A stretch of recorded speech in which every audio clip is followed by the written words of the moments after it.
Olá, eu sou o Adriano Ribeiro e bem-vindos a mais um vídeo no Road to Agility.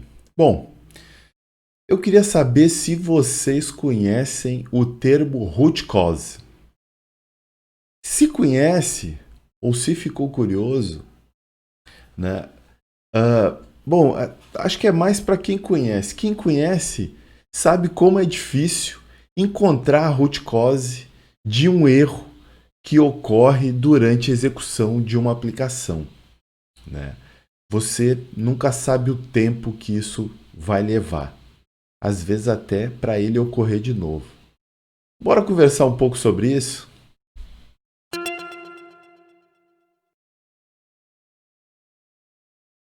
Antes de mais nada, né?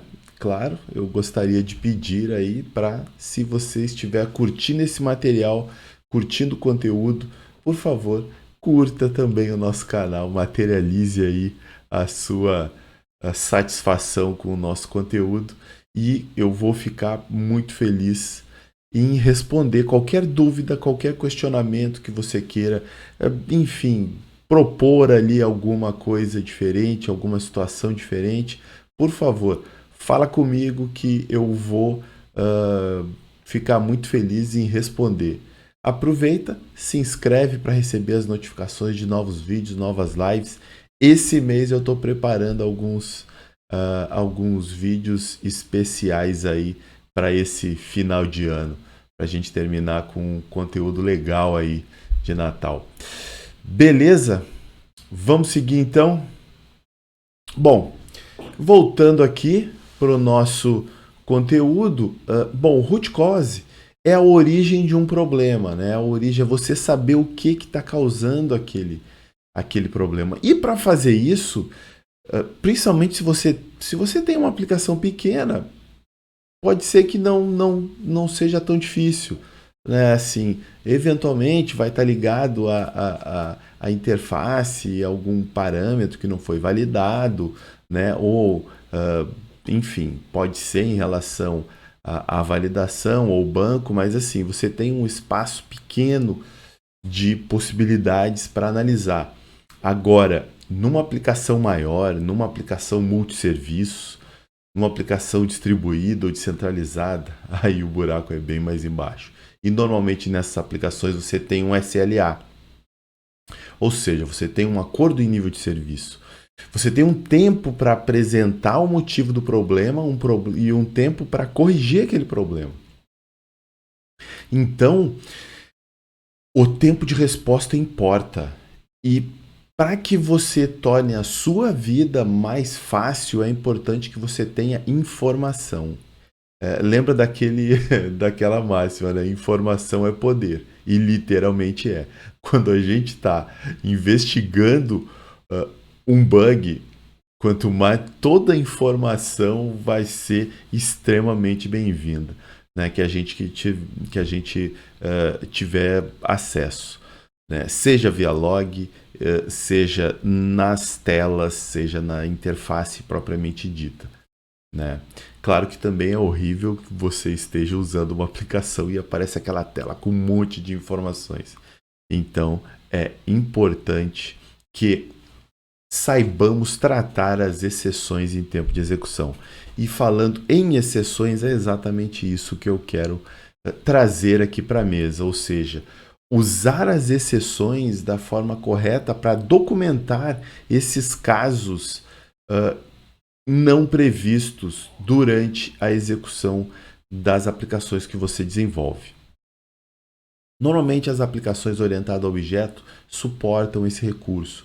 Java, .NET, C++, então todos suportam a propagação de erro, né, através desse esquema de camada, ou seja, o próprio runtime vai subindo com o erro através das camadas da aplicação, né? E quando a gente pensa em tratamento de erro, né, ou seja, ou melhor, quando a gente pensa em correção, a gente vai passar por 3 etapas aí. Uma da análise, onde a gente vai avaliar as informações disponíveis.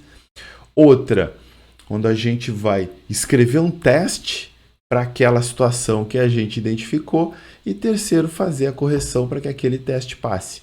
Interessante você já considerar, né, o uso de TDD, ou seja, você precisa instrumentar a sua aplicação de maneira a você poder avaliar e garantir aquela manutenção que você está fazendo. E considerando o uso de exceções, né, existem alguns padrões. No caso, né, a forma original dela é try, finally, catch. Por que eu estou colocando dessa ordem? Porque o finally, ele sempre, apesar dele ser as duas, o finally e o catch, serem estruturas opcionais, mas o finally, ele sempre é executado antes do catch. Ou seja, ele finaliza o recurso e cai no fluxo catch para avaliar se há algum tratamento ou algo a ser executado dentro daquele contexto. Ou seja, são 3 contextos isolados, mas que, digamos, trabalham de forma coordenada. Para facilitar as explicações, eu tenho alguns fragmentos de código aqui que vão ajudar nas explicações e que vocês visualizem o que eu vou apresentar. Inicialmente, de forma macro, são 3 opções, né? A primeira é o tratamento de exceção, é o local onde esse tratamento de exceção deve ser feito. A segunda é como você garante que tudo que você, todas as digamos, pré-condições para a execução da operação que tenham sido executadas, elas sejam desfeitas, ou seja, todo o recurso aberto que ele seja finalizado. A outra é como você repassar as informações para as camadas superiores.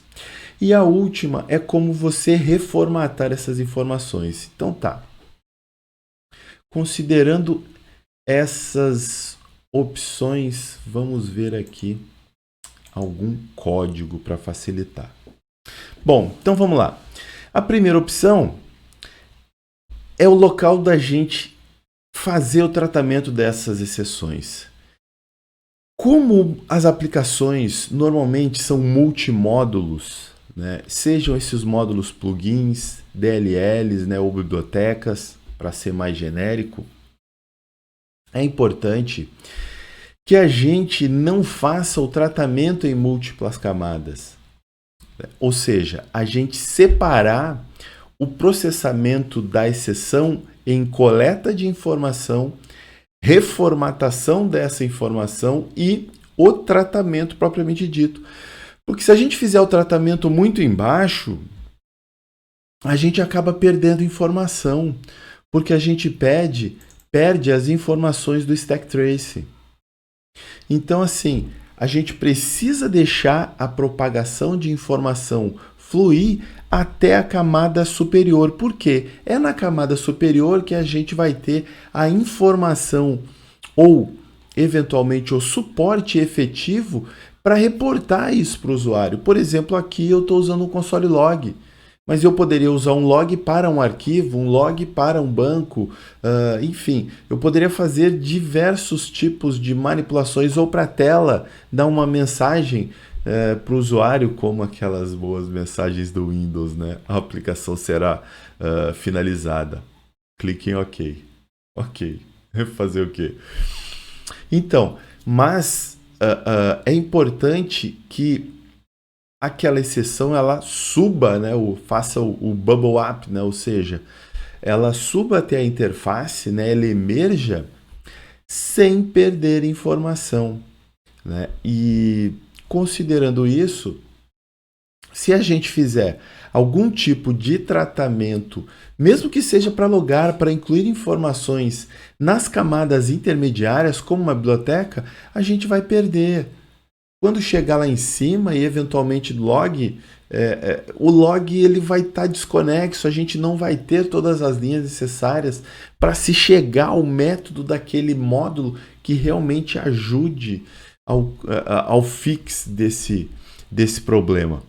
Então aqui eu estou dando alguns exemplos e a ordem para a gente fazer esse tratamento na interface é sempre da mais específica para mais genérica, ou seja, em último caso a gente trata o exception para saber o que foi essa coisa tão absurda que ocorreu, né, na minha aplicação, que eu realmente não considerei aqui das minhas camadas ou exceções específicas, né, dos módulos que eram passíveis de falha. No segundo momento, aí tudo bem, a gente já sabe como tratar e onde tratar, né? Ou seja, agora a gente precisa coletar informação e fazer a informação ser propagada dentro da aplicação que você está desenvolvendo. Então tá, no caso aqui, eu estou abrindo um arquivo e esse arquivo está me dando uma exceção, por exemplo, de... bom, aqui eu coloquei uma exceção. Deixa eu trocar isso para o maior exception, só para fazer mais sentido. Eu tentei abrir algo que não existia e aqui eu estou logando pura e simplesmente, né? Eu não estou fazendo mais nada nessa exceção. E aqui eu estou fechando o arquivo. Aqui eu estou perdendo informação, né? E é importante que mesmo eu perdendo, eu incluí essa opção aqui, porque eu queria mostrar, na verdade, a estrutura completa. Mas a ideia principal desse primeiro caso é, eu abri, usei ou não, eu fechei. Ou seja, eu sempre preciso tratar a minha aplicação. O cenário correto desse meu caso seria esse aqui. Eu abri, eu fechei. Vocês lembram do padrão do C++ do RAI? Resource Acquisition is Initialization. Né? Ou seja, eu adquiro, né? Eu inicializo ele, eu faço o que eu preciso fazer com ele e eu garanto a finalização dele, mesmo que ocorra uma falha. Lembrem-se que o finally é executado de qualquer maneira, ou seja, o cat vai ser a última opção. E aqui eu incluí essa seção, mas enfim, eu vou tirar porque eu vou cobrir melhor esse caso no segundo. Dentro dessa segunda opção, eu tenho um outro ponto, que seria o ponto 1, que de certa maneira entraria dentro desse caso aqui, né, que eu tirei desse cenário. Mas a gente vai voltar lá. Aqui eu estou tentando usar, não deu, eu lanço a exceção. Ou seja, ao mesmo tempo que eu tenho o controle dela, eu estou repassando o escopo original. Né? Então, por exemplo, nesse caso aqui, eu poderia... agora, acho que até fica mais... faz mais sentido de eu fazer, por exemplo, isso aqui. Ó. Ou seja, eu estou logando, eu estou imprimindo o stack trace no meu log de erro da aplicação, mas eu estou deixando a exceção inteira ser propagada para as camadas superiores. Né? Ou seja, eu não faço nenhum tipo de tratamento, né, nessa camada. Ou seja, eu só registro aquele problema para que os logs já sejam informações. Principalmente hoje que as aplicações, hoje a gente chama, o log não é mais isolado. O log ele tem aplicações de armazenamento, indexação e processamento de log. Principalmente até por questões de profiler e por aí vai. No terceiro momento aqui, aí eu coloquei o log. Então, assim, ou seja, a gente consegue enriquecer a nossa aplicação ter um controle do lançamento de exceções bem apurado, né? Vocês viram que, por exemplo, aqui eu estou só lançando, eu fiz a modificação, mas aqui eu tinha feito de novo, então eu espero que fique bem gravado, que vocês notem a importância desse procedimento. Então tá, loguei e deixei ela subir. Tá, e aí qual seria o próximo caso? O próximo caso, né, é quando a gente loga um erro, só que a gente não quer que o erro original suba, né? Então a gente implementa a nossa exceção, né? E dentro da nossa exceção, a gente encapsula a exceção original, de maneira a não quebrar, né? Isso é o que a gente chama de inner exception, né? Então você sobe a sua exceção, né, mantendo o escopo da exceção anterior, né? Tá, mas por que a gente faria isso, né? Isso a gente vai conversar mais em cima. Só aproveitando agora, montando aqui um cenário mais completo, aproveitando esse do Finally que está mais que estava mais completo. Então aqui seria algo, digamos, juntando todas as possibilidades num único exemplo, seria algo assim: a gente abre um recurso, usa um recurso, loga um eventual erro do recurso e deixa a exceção subir de forma natural, né, para que na interface a gente possa dar o tratamento devido para ela. E agora vamos voltar aqui e falar um pouquinho deste cara. Ou seja, vamos aqui. Então, vamos considerar que essa exceção vai chegar aqui na nossa interface. Então, seria algo mais ou menos assim. Deixa eu colocar aqui.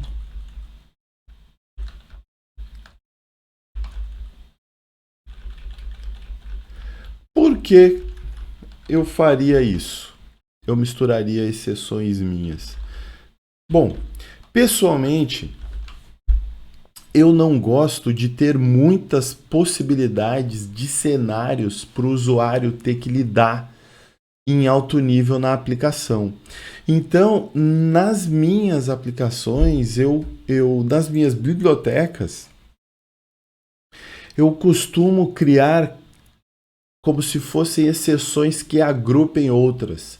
Exceções de regra de negócio, de violações na camada de negócio por algum motivo, um serviço que está sendo consumido e a autorização foi negada por algum erro de sintaxe, alguma coisa inesperada. Eu não uso exceção para controle de fluxo. Isso é muito complicado porque ele quebra desde afetar a forma com que as operações são cacheadas no processador, né? Porque quando ele salta procurando um catch para tratar aquela exceção, né, você acaba perdendo, né, todo, digamos assim, o contexto de processamento que estava sendo feito em dado momento. Então, você controlar o fluxo da aplicação com exceções é bem complicado. Você vai ter uma perda de desempenho nela aí bem considerável. Mas tratar muitas exceções diferentes na camada de aplicação também é complicado. Do mesmo jeito que você pura e simplesmente colocar uma exceção genérica lá, né? Então, o que eu faço?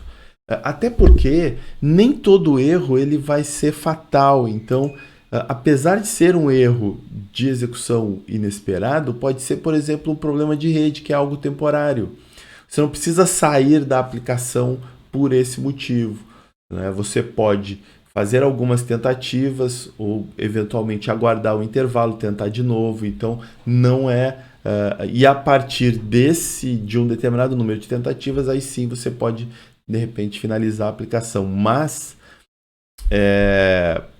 você deixa os casos mais extremos, né, aí sim, para aquele que não houver nenhum tipo de recuperação mesmo, assim. Né? Eu tenho acesso negado no disco para gravar uma informação. Não tem como. O que eu vou fazer? Né? Ou seja, eu tenho que parar a aplicação rodar. Então, como dica para vocês, eu costumo separar as minhas exceções em camada de dados, ou seja, ali no acesso a dados propriamente dito, onde eu encapsulo todos os tipos de erro de sintaxe em consulta, objetos que não existem, todas essas coisas que o banco iria retornar, eu trato na camada de baixo e eu encapsulo dentro da minha exceção e junto eu componho com as informações de log, que isso eu vou incluir num outro vídeo. E assim como a implementação, né? Então, como padrão para vocês, né, que eu pessoalmente uso e eu acho que fica relativamente limpo o código, bem organizado e facilita, né, até porque você não precisa criar muitas exceções customizadas, que também replicar um ambiente de exceções não é legal, né, e ao mesmo tempo você não precisa usar as exceções que também são disparadas pelo runtime. Você cria as suas próprias para representar as camadas da sua aplicação, né? Que eu faço isso e eu acho bem interessante. E, bom, eu acho que era isso que eu queria trazer para vocês hoje e que fique de regra para vocês que, só para a gente revisar aqui, o tratamento de exceção deve chegar até a interface para que a devida mensagem possa ser enviada para o usuário e, da mesma maneira, no log a gente tenha o contexto completo para a devida exploração dessas informações quando um erro surgir e ele tiver que ser corrigido. Para a correção, a gente analisa essas informações, a gente escreve um teste com o erro falhando e o teste falhando e eventualmente faz a correção até que o teste passe devidamente. Vamos falar mais sobre isso. Eu vou trazer esses conceitos para o To-Do Agility e vou mostrar para vocês no próximo vídeo. Ok? Então, eu espero que vocês, que essa informação seja útil, que vocês possam reduzir o tempo efetivo de correção dos bugs de vocês. Se corrigiu mais rapidamente ou se achou interessante incluir isso no desenvolvimento das suas aplicações, pensando em facilitar a sua vida no futuro, diz aí nos comentários que eu vou adorar saber. Beleza? Então tá, pessoal. Valeu aí e até a próxima.